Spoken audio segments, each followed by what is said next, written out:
Because it's been a mirage. We've seen this story from the Steelers for the last couple of years, right? Mike Tomlin is one of the best coaches in all of football. He's not going to lose, and the team's not going to beat themselves. But, in recent times, now they had to step up to the varsity. You've seen Russell Wilson burping the baby. Himbo hit me with a good stat. He's been sacked 10 times in the last 3 games, which puts them in a place where their offense just isn't equipped to be able to recover from. And also, he's had 3 interceptions and fumbles as well. That's a bad recipe for success.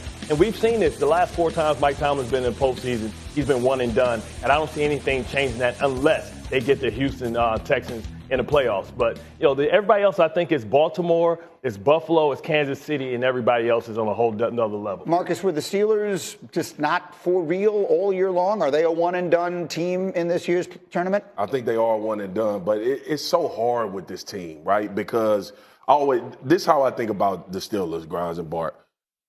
Sometimes the talent explodes and they win a game, and it's like, how in the hell? Yeah. But it's because T.J. Watt had a sack fumble, right, or Ali Highsmith. Those are always possibilities. So whether you're a team that's looking at Pittsburgh the past couple of weeks, you look at them against Kansas City, only put 10 points on the board, you better make sure that when you get to that 3-hour game in the playoffs, and that's the beauty of the postseason, it's 3 hours. A few plays can change the outcome, but you cannot forget that on the defensive side of the ball, these dudes have dudes that can absolutely wreck a game. Now, offensively, I thought they were frauds all season long.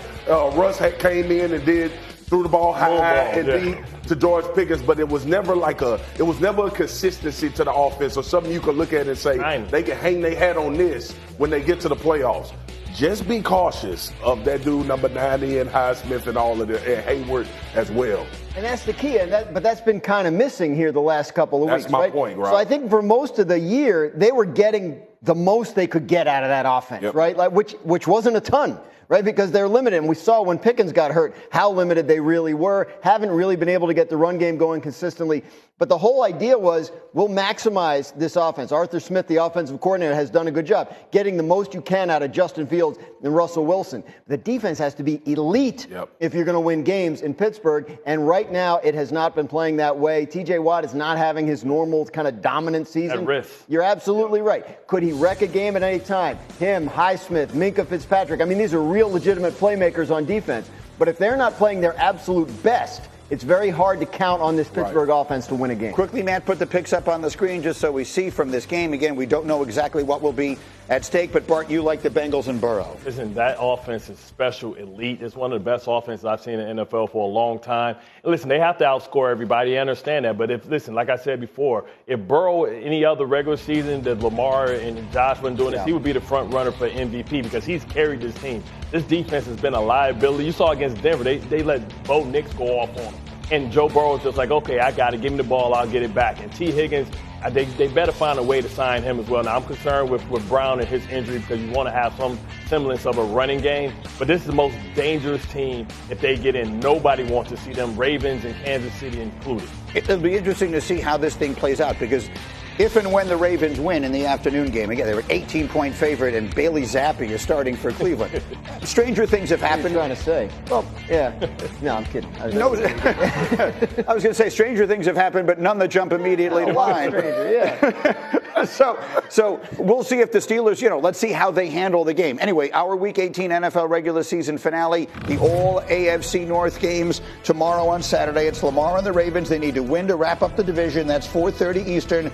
Then Russ and the Steelers, Burrow and the Bengals. Win or you're done for Cincinnati. So the stakes are enormous. The games are on ESPN and ABC and ESPN Plus and ESPN Deportes. Coming up, will the D in Dallas stand for done? Will Sunday be Mike McCarthy's last stand with the Cowboys? Should they move on from him? Should he move on from them? We'll ask Marcus that question as we continue. It's Get Up, and we are... What does Swagoo say? No, it's not a mistake, but I hate it. Okay? Listen, two things can be true. I want the man to break the damn rushing record. That's the bottom line. The other thing is, if he get hurt, Nick Sirianni already been fired 4 times this year. So this will be the 5th time he gets that noise. Everybody understands why Saquon may not go for the record, but I hate it. That's what Swagoo says. Bart, what do you say? I think it's consistent. I think if you let him play against the Giants, though, he has more fans on that side of the ball than he does. They might just let him go, right? Right. They in Club Cabo already, so they quit a couple of games ago. I mean, last year talk about winning the game God. that gets them out of the first thing. They've given up a long time ago. You know, Graz, I think it's a mistake because Saquon doesn't like it. Like, he comes out and said he wanted to do it. His dad's upset. Like, until I heard that stuff, I thought I understood it. But the fact that he disagrees with the decision, that makes me wonder a little bit. It's the Giants. Go get 100 yards in the first half and sit down. A.J. Brown got hurt in a meaningless Week 18 game last year, and I think that's got might have. Also, their bye was in Week 5. Yes. Right. So that's a long time ago. That's Trying to get him right. I get it, but man. Yeah, I hate it. We all want to see it. like All right, let's go to the next one. Marcus, if someone said Lamar Jackson is the league MVP this year, what does Swagoo say? Nope, Saquon. Saquon Barkley to me should be the league MVP, and I get it. Quarterback award, all of that. But 2,000 yards in this season, and nobody can tell me he wasn't.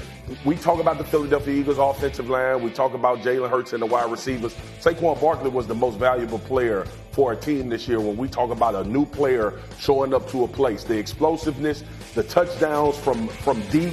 Obviously, this offense was struggling when they didn't have A.J. Brown, and Saquon Barkley carried the load. I think if a running back can run for 2,000 yards, have as many explosives, as many exciting plays. We've ran highlights of Saquon Barkley all season long, and he can't win the MVP. Let's stop calling it the MVP and just call it the who's the best quarterback this year. Now, the Davey O'Brien Award. What's the skeptical face, Graziano? Did they change the rules? You got to be new on a team now to win the MVP? No, that's a part of it, man. though, Graz. That's a part of it. He galvanized this entire thing, Graziano. This team hated each other by the end of last season, and he made them love each other. Look, the offense is pretty much doing what it did last year. The defense is the reason that they're so much better than they were at this point last year.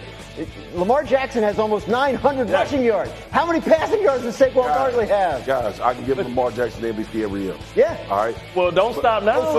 But to me, this is an anomaly. Okay. For a back to run for $2,000, bro, it's an anomaly. Well, Jamal Lewis was there. He didn't get it. Chris Johnson didn't get it. We know they're not getting it. It's the offensive player of the year We know award they're for the not running getting back. it. That's not my point. So you got an old player doing new stuff. Nobody. You asked the question too. I asked it to you. Yeah, and what the hell I say? I like your answer the best, by the way. But we have a old player and a old player playing with a new skill set. Right? Yep. You got Lamar Jackson. We were told that he was just a running quarterback. He couldn't win from the pocket. He has the highest QBR. He has the farthest yards per attempt. Yeah. And he's topped himself, and he's unanimous last year. Josh Allen's going to win anyway. Okay, let's get the last one. Swagoo, this is the one I really want to hear. You're a former Raider. If I said the Cowboys, listen, if I said the Cowboys should bring back Mike McCarthy, what does Swagoo say? I say no, and it has nothing to do with me not thinking Mike McCarthy can coach this team. It's too much. Like, this dude has been through hell. Like, bro, I said on this show a year ago, G, and everybody wanted to fire Mike McCarthy. The man won 12 games in his first 3 years in the organization, and all we talked about was his job. Mike McCarthy should be ready to go, should be tired. I don't think he's cooked as a head coach. I think the situation that he's in Dallas, he's figured out that I'm never going to have full autonomy to do anything here. And now you're to a point where you should want to get out and try to go put your stamp on the franchise. Graz, should we be thinking about him in terms of other coaching vacancies? I think that's kind of out there, and I think it's helpful to him that it's out there. Look, I mean, New Orleans has a vacancy. He coached there at one time. Maybe there's a connection. But I think the Cowboys are probably his best shot. I just don't know. See, to me, if you're the Cowboys, like, the whole point of moving on from Jason Garrett, however many years ago, 4 or 5 years ago, was to sort of elevate the program beyond, 8-8, 9-7, 10-6, first round, and he hasn't. I mean, he did get it to 12, but it's still nothing past the first round of the playoffs. So, yeah. What do you think, Bart? I mean, this is tough, right? Because very few coaches get 3 bites at the apple, right? And that's what we'll be saying. Him getting 3 head coaching jobs. But the fact that his offense hasn't really evolved into something that's modern. He can't fire any offensive coordinators, and that's the issue, right? You need this offense to be dynamic because they don't have the depth of talent when you think about CeeDee Lamb and who else. So Marcus, let's just play the game. That's my point. If Mike McCarthy isn't the coach of the Cowboys, you just hit my point. But you want to go to New Orleans? But if it isn't him, no, you don't want. Then who? Who do we want? If you're a Cowboys fan, who are you saying, Jerry, go get who? The name you just said makes it very difficult to go get anybody. Oh, the name Jerry. Yeah, listen, man. The damn repetitive record of, are you going to let the man do his job? Like, Ben Johnson doing great. Everybody here, hot commodity. Ben Johnson ain't going to Dallas and tell Jerry what he doing. Nope. Aaron Glenn ain't going there. People talk about Bill Belichick can go. No, he's not. No chance. This man fired a 2-time Super Bowl winner 20-something years ago. Yeah. And then won it again with Barry Switzer, and it validated a terrible move. I think you would have won 5 with Jimmy Johnson. Yeah. And, so it's just a lot of what is that coach going to be able to actually do when you name him a head coach. Let me ask Graziano to do the one thing that all reporters hate to do the most. Oh, no. If McCarthy isn't the coach of the Cowboys, give me a name. Guess a name that could be it. Kellen Moore? He was there, right? Yeah. I mean, that's an interesting. You said guess, I guess. He's done a very good job in Philadelphia, right? That's a boy wonder. Rex would enjoy that. We can talk about that. We'll see what winds up happening. Again, this Sunday, a lot will be decided. Meanwhile, 2 more Bowl Mania matchups are on the way for you today here on E! 89.5 receiving yards. You going more or less? I'm going more. Don't he start the damn game off with 89 yards? just before any play is ran, he has 89 yards. I got to go because this is the way forward for the Minnesota Vikings, obviously. Sam Darnold's playing at a very high level. These 2 receivers between Justin Jefferson and Jordan Addison, and we know that there is a hard argument outside of Jamar Chase that Justin Jefferson is the best that we have in this league. So I expect him to have 89.5. Okay, so let's dive into the game. We have limited time here, so just put the picks up on the screen. I think you can make an argument this is the most important NFL regular season game in recent memory. So we see the picks. Let's do the reasons. Bart Scott, we'll be in here on Monday morning. What are we going to say is the reason the winning team won? You've got Minnesota. Why are they going to win? I just think they're going to steal a possession. Brian Flores, has struggled against Jared Goff, completing 70% against the blitz, but I think they found a way to turn him over. Sam Darnold is much different than he was from the first matchup. I think he has control. He's the unquestioned leader of this team now. Marcus, why does Minnesota win? I go to the offensive side of the football. One, nobody's talking about it. Aaron Jones is playing well. This run game for Minnesota is a factor as well, which I think in turn helps Sam Darnold. And I can't get past the injuries, G. Like, as much as I love this Detroit Lions team and how much they fight defensively, you have to take chances if you're them in order to try to steal possessions, Bart. And the problem with that is the way Sam is playing and those 2 dudes that they have on the outside. RC, I see you also have Minnesota. Why do the Vikings win this game?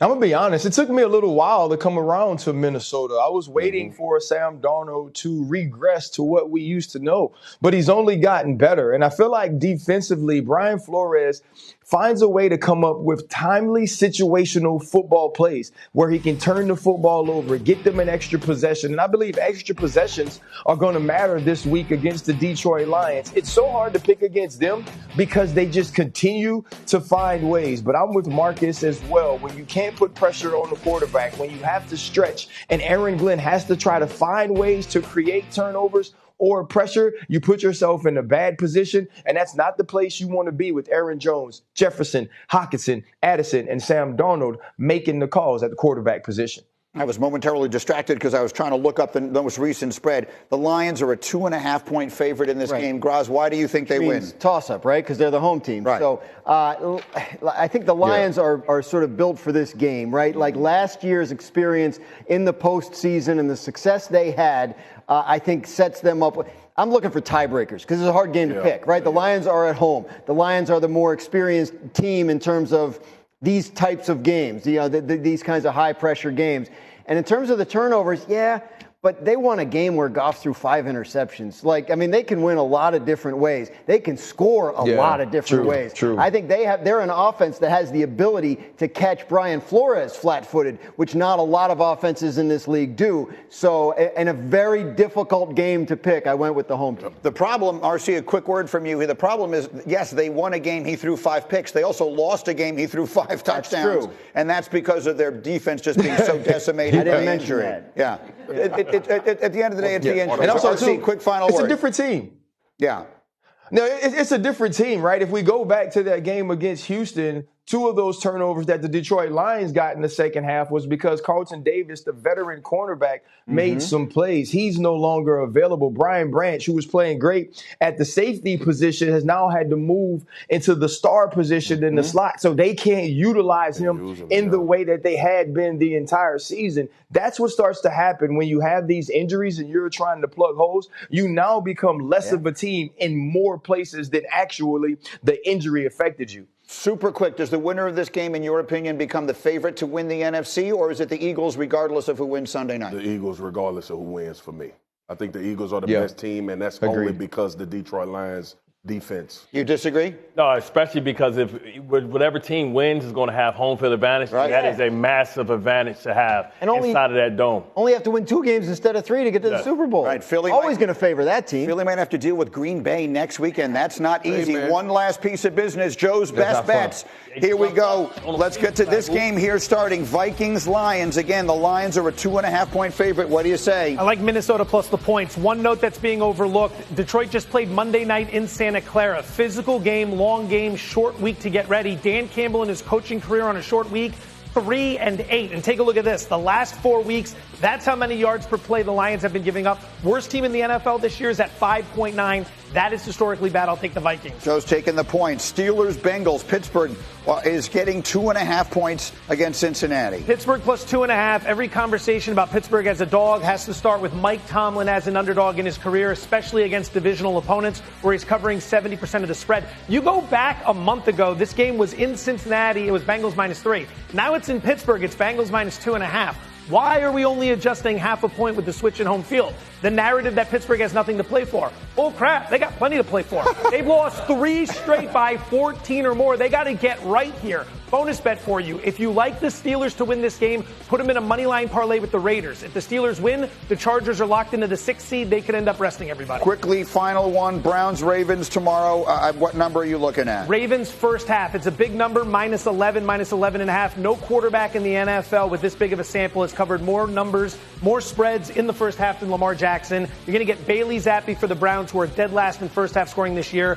That locks up the 3 seed and the AFC North. I think they jump all over the Browns in this game. Outstanding work, my man. What a football Friday it has been. And First Take is coming up next to pick up the baton and run. How far can Notre Dame go? What happened to the SEC? First Take, Molly, Stephen A.